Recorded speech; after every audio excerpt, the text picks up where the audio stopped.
हरे कृष्णा। तो जैसे कि हमने हमारे पिछले एपिसोड्स में देखा कि कैसे हनुमान जी मेनक और सिरसा नामक बाधाओं को बड़े बुद्धिमत्ता के साथ पार करते हैं।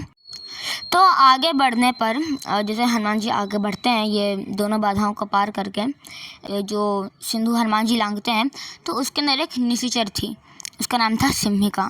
तो बहुत ही खतरनाक निशाचरी थी। तो वो क्या करती थी कि जो आकाश मार्ग में जो उड़ने वाले जो जीव रहते थे उनकी परछाई को पकड़ लेती थी, जिसके कारण वह जीव आगे नहीं बढ़ पाते थे और फिर उसे खा लेती थी। तो यही वह हनुमान जी के साथ भी करती है।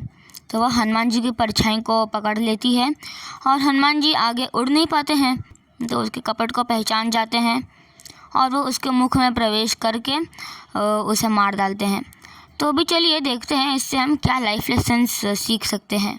तो सिम्हिका तामसिक गुणों को रिप्रेजेंट करती है और भगवान की भक्ति में आगे बढ़ने के लिए हमें इस तामसिक गुणों को पार करना रहेगा। तो सिम्हिका हमारे अंदर की द्वेष और एनवी को भी रिप्रेजेंट करती है। तो जिस प्रकार से एक एनवियस पर्सन किसी की प्रोग्रेस को नहीं देख पाता है और उसके मार्ग में रुकावटें डालता है, उसी प्रकार सिम्हिका हनुमान जी की सेवा में बाधा डाल रही थी। So envious people are of crab mentality.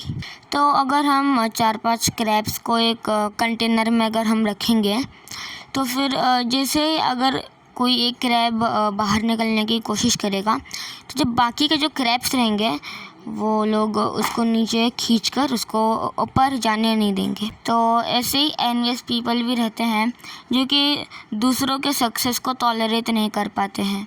तो हमें भी हनुमान जी की तरह श्री राम जी का नाम लेकर इस ईर्ष्या द्वेष को हमारे अंदर से कम्प्लीटली ख़त्म कर देना है, कम्प्लीटली डिस्ट्रॉय कर देना है। तो अगले एपिसोड में देखेंगे कि हनुमान जी के मार्ग में कौन सी नई बाधा आती है और हनुमान जी उसे कैसे डिस्ट्रॉय करते हैं।